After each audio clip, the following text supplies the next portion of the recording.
మరణాత యేసుక్రీస్తు శిల్వశ్రమలు 40 రోజులు ధ్యానములలో పాల్గొంటున్న దేవుని విశ్వాసులందరికీ వందన మరణాతలు తెలుపుతూ నేడు శిల్వశ్రమల ధ్యానములలో 38వ దినము 2026 ఏప్రిల్ 2వ తేదీ పరిశుద్ధ గురువారం కొరకు ఏర్పాటు చేయబడిన ఈరోజు శిలువ వాక్య వాగ్దానము.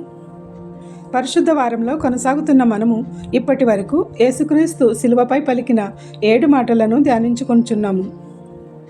యేసుక్రీస్తు చేసిన పాద శుద్ధీకరణ, పరిచర్య, పస్కా విందు, ప్రభురాత్రి భోజనమునకు సంబంధించి వాక్యమును నేటి దిన దేవుని శిలువ వాక్య వాగ్దానముగా ధ్యానిద్దాము. యోహాను సువార్త 13వ అధ్యాయము 4-5 వచనములు. భోజన పంక్తిలో నుండి లేచి తన పై వస్త్రమును అవతల పెట్టివేసి ఒక తువాలు తీసుకొని నడుమునకు కట్టుకొనెను. అంతటా పళ్ళెంలో నీళ్లు పోసి శిష్యుల పాదములు కడుగుటకును తాను కట్టుకొని ఉన్న తువాలుతో తుడుచుటకును మొదలుపెట్టెను. ఆమెన్. ప్రియమైన దేవుని విశ్వాసులారా, తండ్రి అయిన యెహోవా యేసుప్రభువును భూమికి పరిచర్య చేయడానికి పంపించారు. ఇతర మతాలలో అయితే గురువుగారికి శిష్యులు పరిచర్య చేయుదురు.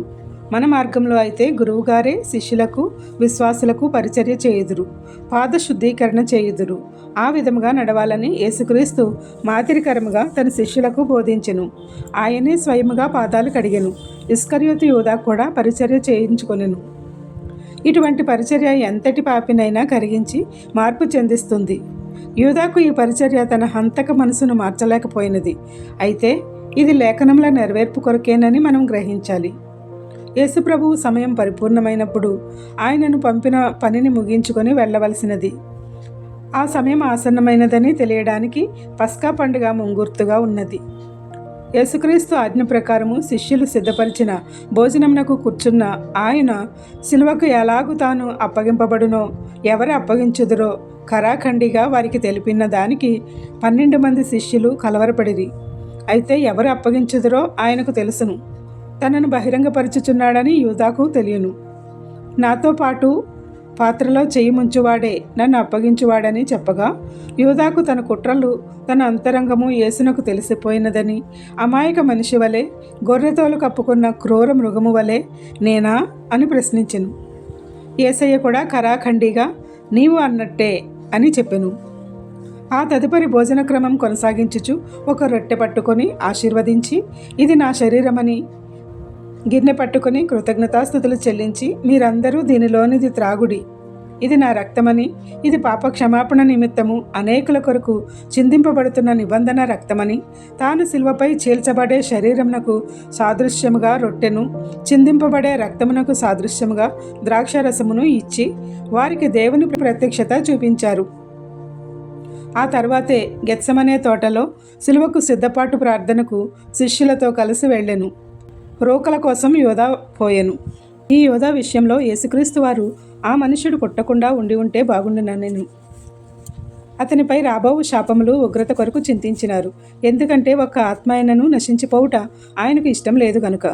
భయంకరమైన దొంగను శిలువపై 2వ మాటలో మార్చెను.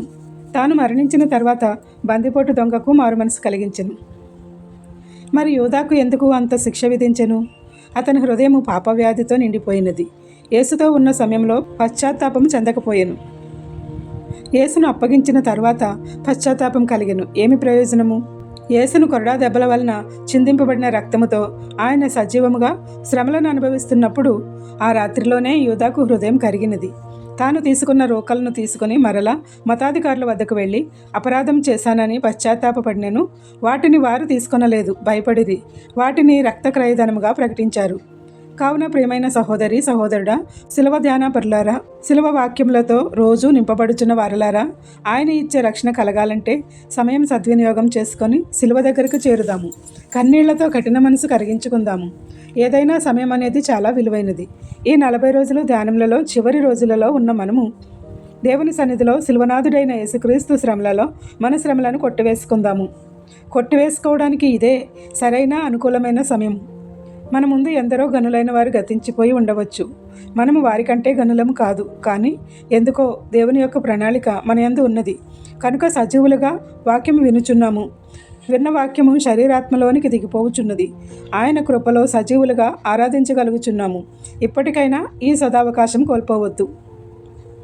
ఈ ధ్యానంలో కొనసాగుతున్న వారముగా పట్టుకోల్పోవద్దు, సైతాను ఉచ్చులో పడవద్దు. సిలువలో ఉన్న యేసయ్య నీ వైపే నా వైపే చూచున్నారు కనుక మన శ్రమలు అన్నీ ఆయన మీద వేద్దాము. కఠినమైన మనసును కరిగించుకుందాము, శ్రమల నుండి విజయం పొందుదాము. ఈ పాద శుద్ధీకరణ పరిచర్యలో దేవుడిచ్చిన శుద్ధిని పొంది పాప జీవితములను కడిగివేసుకుందాము. ప్రభురాత్రి భోజన బల్ల యొద్ద పాలు పంపులు పొంది యేసు ఇచ్చే పాపక్షమాపణతో విమోచన చెందుదాము.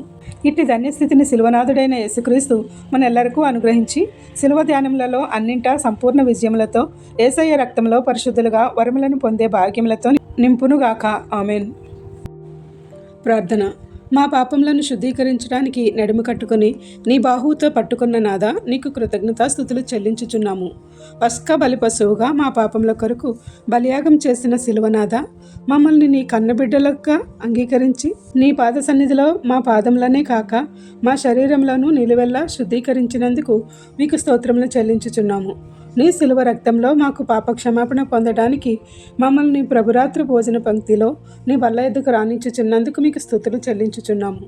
నీ రక్తమాంసములలో మాకు పాలుభాగస్తులుగా చేసినందుకు మా పాపములను క్షమించినందుకు మీకు స్తుతులు చెల్లించుచున్నాము. ఈ 40 రోజులు ధ్యానములలో శిలువ పాటలు మాకు నేర్పించి ఉన్నావు.